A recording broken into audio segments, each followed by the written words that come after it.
para defender o gol, um goleiro nota 5. Tem um claro, ao longo de 2025 isso vai acontecer. O Flamengo vai perder pontos idiotas por causa do Rossi. O Zubizarreta, por exemplo, ou o Valdez, eram muito bons na construção com o pé, mas os dois eram goleiros fracos, cara.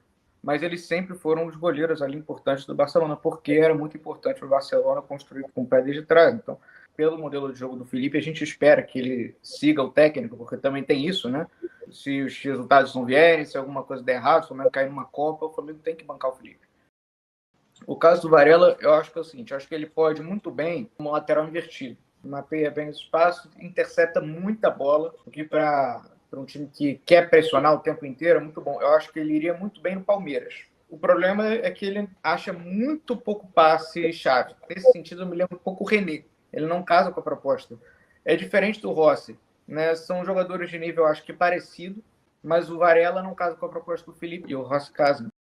Para mim, o Alexandre é fácil, importante. Não tem nem que discutir com o Alexandre. Não tinha corredor para ele atacar, porque quase o time jogava com linha de 5, então botaram ele ali para fazer linha de 3, que era mais fácil. Aqui quase todo time joga com linha de 4. É mais fácil para os laterais apoiarem por aqui. Eu não aguento o Davi. Porque toda vez que alguém vai falar do Davi Luiz, ninguém parece ter coragem de dizer que o cara tá jogando bem. É sempre uma coisa meio... Não, cara, ele é muito bom de grupo, amigo de todo mundo, os jovens miram nele, referência, capitão de vestiário. Cara, não dá. Isso é muito chato falar em salário dos jogadores. Mas não dá para receber o que recebe para ficar fazendo relações humanas.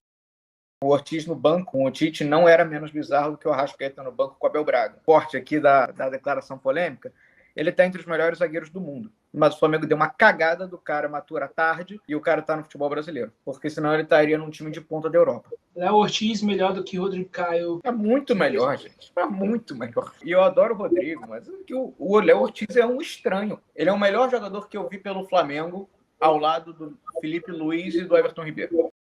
Eu acho o Fabrício muito bom zagueiro, tá? Eu acho que tem uma questão aí que é importante. Eu falei que foi um pecado o Tite colocar ele no banco, mas pela proposta do Tite, talvez fizesse mais sentido mesmo ter o Fabrício. O problema era a proposta. Quando você tem um time que acelera o tempo inteiro, o bloco descompacta. Né? Então, pós-perda fica mais fraco, é importante você ter um zagueiro que corra melhor para trás que para frente. Qualquer proposta que não contemple um craque no seu time está errado. E vai valer para o Felipe Luiz se ele não quiser escalar o Pedro. Eu acho que tem duas coisas com o Pulgar. É que ele não ficava no banco, mas ele era muito sacrificado pelo Tite. Tanto no 4-1-3-2, distâncias muito longas, era um só jogador para poder defender esse espaço entre linhas. E ele chegava, mas chegava atrasado, fazia falta e tomava amarelo, invariavelmente. Isso acontecia tanto em fase ofensiva quanto ofensiva. O Flamengo atacava, acelerava demais a jogada, perdia a bola. Quem é que tinha que recuperar? Pulgar, que corre devagar, chega atrasado e toma amarelo. Eu acho que ele acabou ficando um pouco estigmatizado por isso, e a tendência é que com o Felipe melhore. Com um time mais compacto ofensivamente, as distâncias que ele tem que percorrer sejam um pouco mais curtas. Quer dizer, sendo escalado como, às vezes, volante, às vezes como médio, e ele tem uma propensão muito grande a acelerar jogo. 2 toques, tabela, grid. Ele é ponta de lança, ele é cauli. Ele, para mim, é um sintoma importante da incompetência da diretoria atual. O Flamengo gastou 18 milhões de dólares no De La Cruz e 20 milhões de euros no Alcaraz. 2 jogadores que atendem muito bem a proposta de aceleração do Tite, mas que não são muito bem acomodados pelo modelo do Felipe. O Flamengo demitiu o Tite e agora está com 40 milhões de euros parados no banco de reserva. Quem vocês acham que combina mais com a proposta do Felipe Luiz? O Everton Ribeiro ou o De La Cruz? O Everton Ribeiro ou o Alcaraz? Quanto dinheiro o Flamengo despendeu para ter jogadores que combinam menos com a proposta do técnico que vai começar em 2025? Incompetência e amadorismo fazem muito mal às finanças de um clube. Eu acho que o clássico do De La Cruz é isso, né? Forçar um passe, errar e recuperar na sequência. Isso é o que ele mais faz. E o De La Cruz é um jogador muito associativo, né? Uma coisa que vai ajudar muito o De La Cruz é a presença do Pedro.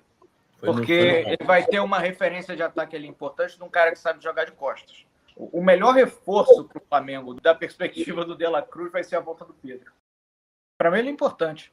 Assim, não chega a ser crucial. Aliás, eu acho que o Flamengo está vivendo agora um período de desarrascaetização, né? O Flamengo, durante muitos anos, foi extremamente dependente do Arrascaeta, e eu acho que essa reta final mostra um pouco que o Flamengo não depende nem um pouquinho do Arrascaeta. O Flamengo consegue jogar muita bola sem o Arrascaeta. Ele era um cara que construía, que dava o último passe e que fazia golaço. O Arrascaeta ele já não é mais tanto isso, né? E isso tem muito que ver com a parte física do cara. O Flamengo hoje, sendo menos dependente dele, é das melhores notícias para o Arrascaeta, que pode jogar menos tempo. A tendência, suponho, é de que com maior economia de tempo do Arrascaeta pela autossuficiência do time, é de que ele cresça. Acho que o Arrascaeta ele vai virar para o Flamengo algo mais ou menos parecido com o que se tornou o D'Alessandro para o Internacional, quando foi se encaminhando um pouquinho mais para o fim da carreira. Para mim, Bruno Henrique e Arrascaeta estariam importantes, né? E para mim, o Bruno Henrique, inclusive, é mais importante do que o Arrascaeta. Acho que o Bruno Henrique se tornou um excelente atacante de ruptura. É que está concluindo muito mal, né? Mas uma hora a bola vai entrar, e a gente vai ter um pouco da dimensão de como tá jogando muita bola, né, cara? Como tá jogando muita bola o Bruno Henrique. Ele se tornou, na minha opinião, um dos jogadores mais importantes desse Flamengo do Filipe Luís.